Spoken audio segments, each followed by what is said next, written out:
Hello, all my fellow wanderers of the Wild Wood. We are back for Chapter 9 and Kenneth Graham's The Wind in the Willows. Now, let's try this again one time rather than doing it twice. Get ready? Here we go. You, meaning you, each one of you in the back row too. Oh, you guys in the front, you as well. You have to answer each and every question with complete sentences. Not a capital, that's what they start with. Not a period, that's what they end with. Complete sentences. All right, let's get started with Chapter 9 in Wanderers All from Wind in the Willows.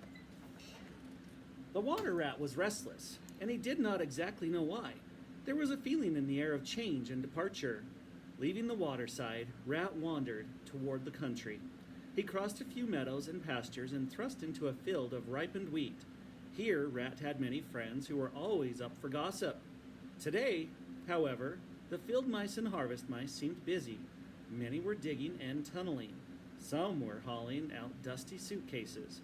Others were packing their belongings, while everywhere piles of grain lay bundled and ready to be moved.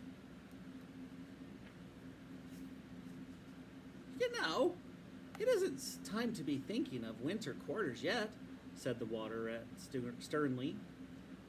Oh yes, we know that, explained a field mouse, but we really must get all the furniture moved out of this field before this horrid harvesting machines begin clicking around the wheat.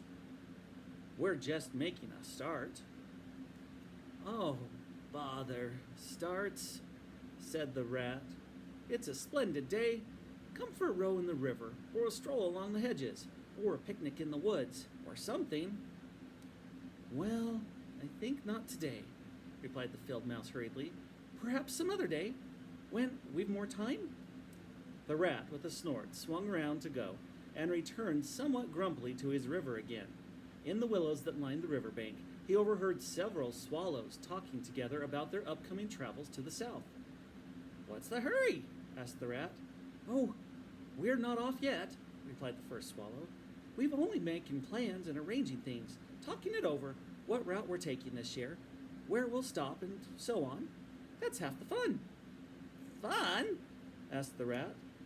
I know what's fun. I don't know what's fun about leaving your home. No, you don't understand, said the second swallow. It's natural for us. First, we feel it stirring within us, a sweet unrest. We hunger to talk with each other, to compare notes. It's exciting, this anticipation. Couldn't you stay on for just this year? Suggested the water rat. I hate to see everyone go. It gets so lonesome. I tried that once, said the third swallow, but then the cold came, and the insects all disappeared. I was forced to leave.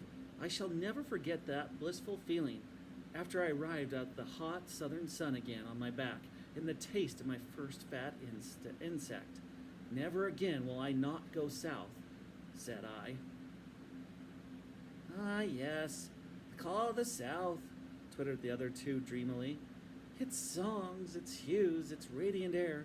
Oh, you remember. But there is also the call to come back, the first swallow interrupted.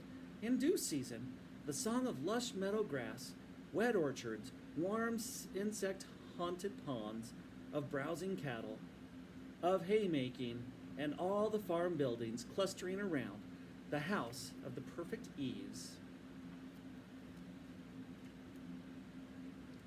The rat wandered off once more, feeling restless. He traveled down the dusty lane until he came to a shady spot. There he lay in the thick, cool underbrush and dreamed about the paved road and how it must lead to wondrous worlds, places other animals had gone, but never him. He heard footsteps, and a figure came into view. He saw that it was a rat with a very dusty one, who looked weary. The traveler, with a pleasant smile, turned from the road and sat down by Rat's side under the cool vines and tangles. He was thin, with small, sharp features. His paws were slender and long. His eyes were wrinkled at the corners. He wore small gold earrings in his neatly shaped ears. He wore a faded blue knitted sweater, and his pants were patched and stained. All he carried was a bundle of things tied up in a blue cotton handkerchief. "This is the beautiful place," the stranger remarked. "It is goodly life that you lead. Friend, no doubt the best in the world." "Yes, it's the only life to live," responded the water rat. "I did not say exactly that," replied the stranger, "but no doubt it's the best. I've tried it."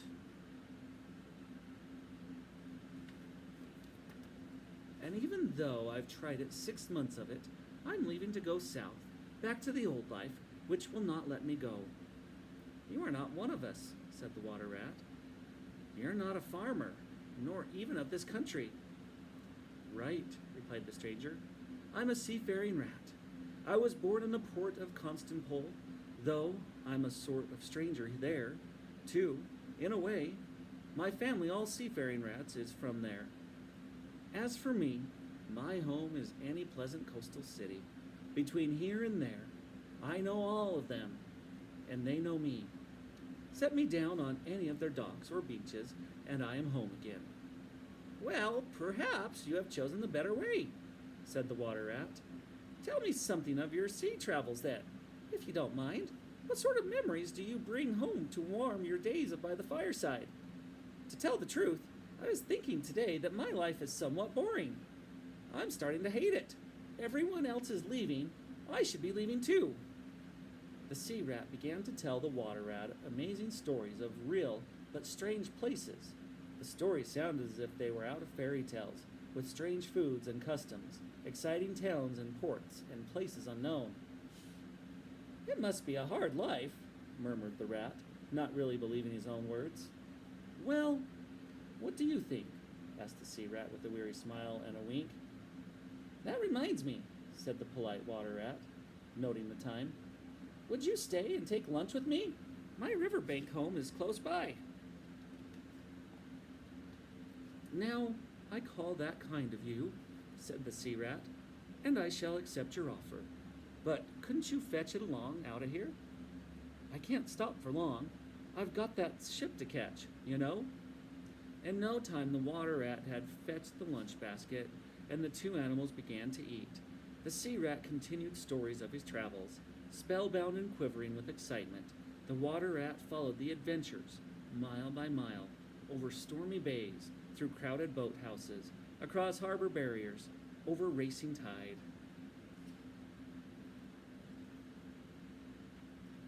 Finally, the sea rat rose to his feet. He was still speaking and still holding the water rat's attention with his sea gray eyes. "Thanking you for the lunch," he said softly. "I'd take to the road again, till at last I reach the sea. The sea town I know so well. And you will come too, young brother. The days pass and never return, and the south still waits for you. Take the adventure, heed the call, before the moment is gone." "'Tis but a banging of the door behind you, a carefree step forward, and you are out of the old life and into the new. Then someday long from now, jog home here if you want, when the play has been played, and sit down by the quiet river with your goodly memories for company. You can easily catch up with me on the road, if you are young, and I am aging, and go slowly. I will linger and look back. At last I will surely see you coming, eager and light-hearted, with all the south in your face." The old sea rat's voice died away into silence. The water rat sat in a daze. He saw, at last, but a distant speck on the white surface of the road. As if in a trance, he rose and repacked the lunch basket. He returned home, gathered up a few special treasures he was fond of, and put them in a bag. He moved about the room like a sleepwalker. He swung the bag over his shoulder on a stout walking stick for his journey. Then, slowly but steadily, he stepped out onto the bank just as the mole appeared. "Well, where are you off to, Ratty?" asked the mole. "Going south with the rest of them," murmured the rat. The mole, now much alarmed, stepped in front of the water rat. dragged him inside, and placed him in a chair. The rat mumbled a strange of wild adventures, then sank into deep slumber. The mole left him for a time and busied himself with household matters. It was getting dark when he returned to the parlor. He found the rat where he had left him, wide awake indeed, but limp and silent. The mole could see that the rat's strange fit had passed. Rat was now sane again, though he seemed weak and shaken.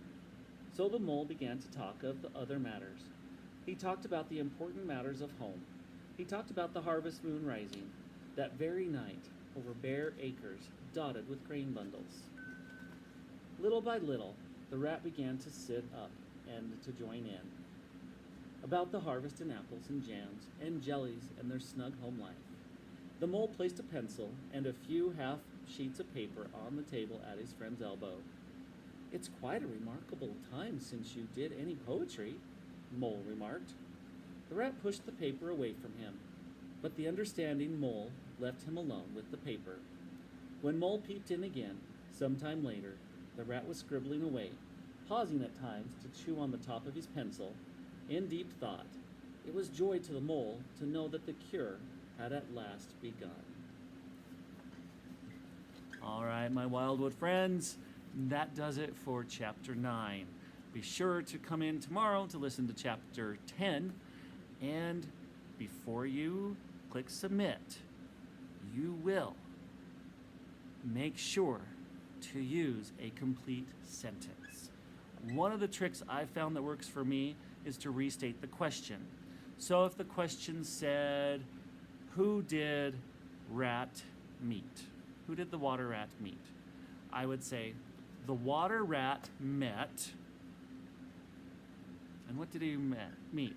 He met the sea otter, or the sea rat, right? Okay, so you're gonna use a complete sentence by restating the question. Best of luck. We'll see you tomorrow. Have a great night, guys.